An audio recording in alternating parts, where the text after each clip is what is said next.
हमारे अंदर की जो वृत्ति है वो इस सामने देखती है, ये व्यक्ति प्रतिकूल आचरण हमारे क्यों कर रहा है, ये व्यक्ति अनुकूल चल रहा है इसलिए बहुत प्यारा है। ये हमारे परमार्थ की बाधक वृत्ति है। अगर कहीं से आपको प्रेम मिल रहा है, कहीं अनुकूलता मिल रही है, कहीं आपके मन की हो रही, तो उसका कारण आपका आराध्य देव है। यदि कहीं प्रतिकूलता मिल रही है, आपके मन प्रतिकूल विचारों से भी युक्त होकर के बह रहा है, तो आपको सावधान होना है। इसका कारण मेरे आराध्य देव हैं। कैसे? क्योंकि मैं और तन और अंतःकरण ये सब शरणागत है। फिर कोई प्रतिकूल व्यवहार कैसे कर सकता है? क्योंकि ईश के शासन में संपूर्ण सृष्टि है, ये एक सिद्धांत, और मेरा ईश ही संपूर्ण सृष्टि के रूप में है, ये इससे भी उत्तम सिद्धांत। तो आप दो में से कोई एक सिद्धांत लगाइए और तत्काल कारण पर स्थित हो जाइए। क्रिया पर और व्यक्ति पर स्थित होने वाला साधक नहीं होता, संसारी होता है। हम राग द्वेष से, हर्ष शोक से, दुख सुख से तभी युक्त होते हैं जबकि आप क्रिया पर दृष्टि होती है, व्यक्ति पर दृष्टि होती है। दुख सुख से बचने का सहज उपाय है, हम किसी क्रिया या किसी व्यक्ति से अपना संबंध न रखें।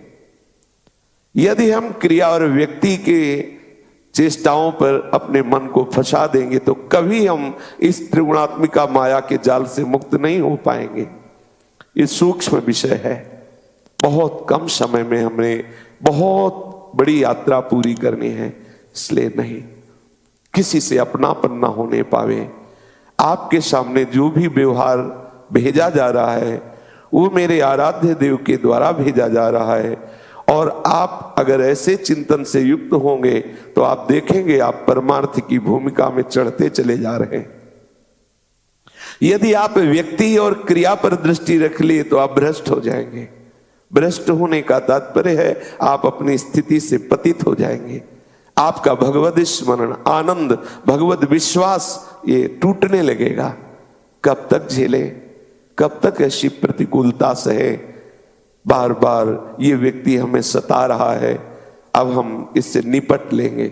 आ गए आप त्रिगुण माया के जाल में आ गए, आकर्षण में आ गए। अब आप जलेंगे।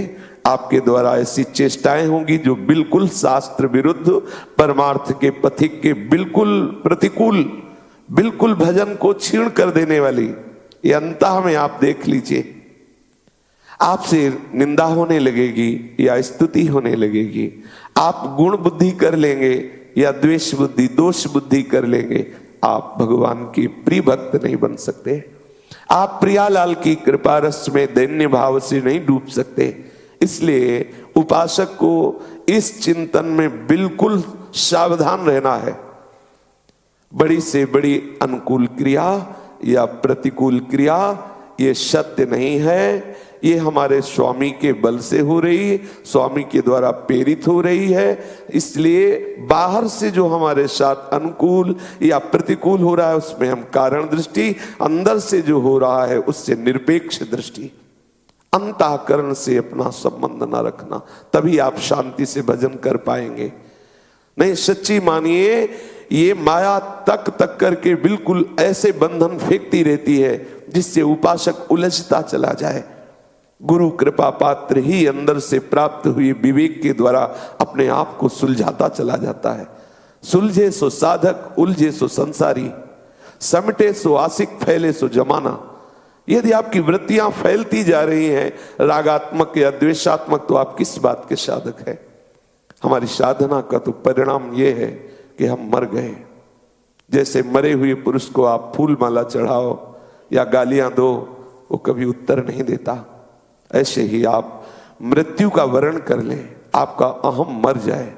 जैसे मरा हुआ आदमी टहल रहा हो, ठीक ऐसे ही हमारी जीवनी होनी चाहिए।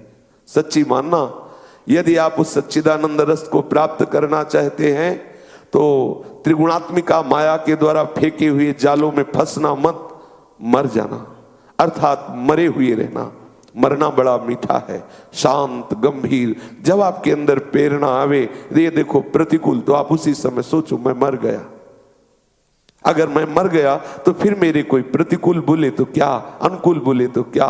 नहीं, मुझे ऐसा चैतन्य जीवन चाहिए, मरा हुआ जीवन चाहिए, जिसने मन को मार लिया, जिसने संपूर्ण अनुकूलता प्रतिकूलता को समान कर लिया, वही महात्मा है, वही प्रेम रस का अनुभव कर पाता है। इसलिए इसमें ढिलाई मत करो, अंतःकरण की जांच करो, एकांत में अपने हृदय का अध्ययन करो। स्वाध्याय, अपने हृदय का अध्ययन करो। मेरे हृदय की स्थिति कहां है?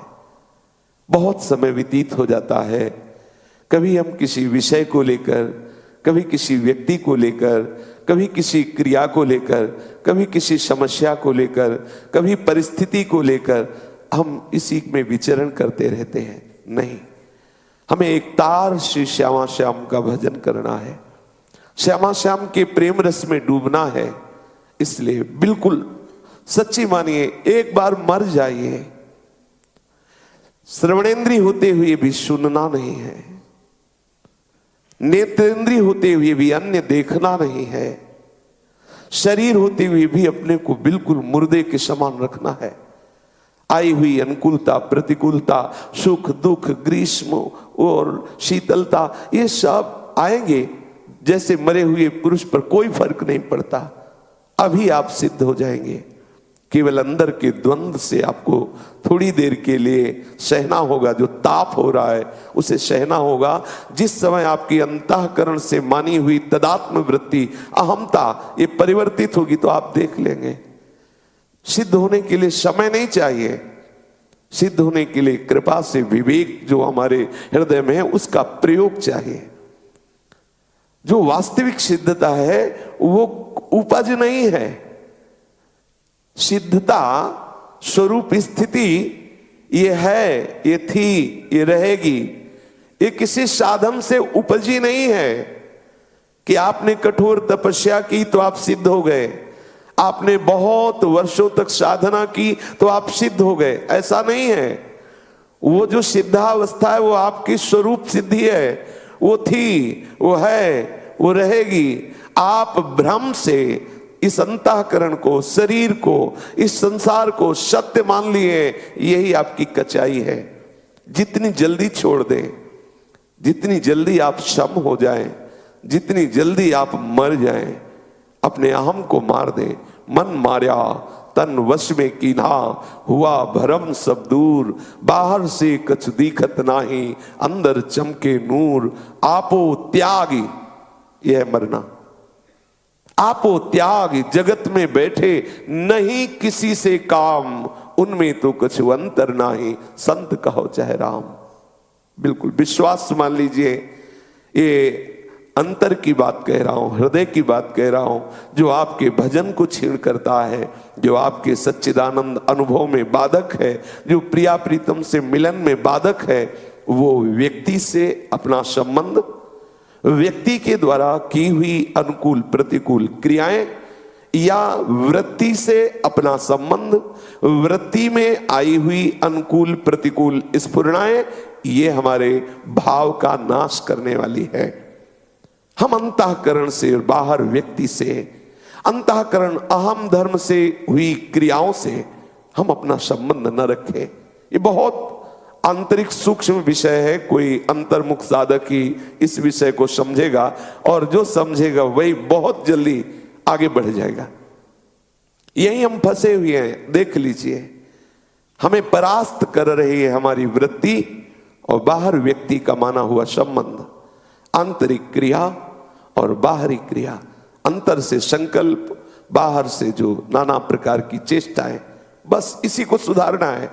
साधना का तात्पर्य है, उपासना का तात्पर्य है कि हमारे हृदय में जो बाहर से, व्यक्ति से, वस्तु से, क्रियाओं से दुख सुख उपज रहा है, दोनों को छोड़ना है। जो दुख सुख का त्यागी है वही सच्चिदानंद का अनुभव करने का अधिकार प्राप्त करता है। दुख सुख में जब तक आप फंसे रहेंगे, बहुत बहुत जैसे जैसे आप आगे बढ़ेंगे वैसे वैसे माया सूक्ष्म जाल फेंकती रहती है। आपको उलझाने के लिए, आपके अंतर से क्षमता का नाश करने के लिए, आपके अंदर से भगवत स्मृति का तार तोड़ने के लिए आप साधक हैं। हर समय सावधान रहिए और इस विवेक के द्वारा अपने आप को बचा लीजिए। और श्री प्रिया प्रीतम के अद्भुत रस को प्रदान करने वाले इस वृंदावन का आश्रय, वृंदावन का वास, रज का सेवन, रसिकों का संग है बहुत कठिन।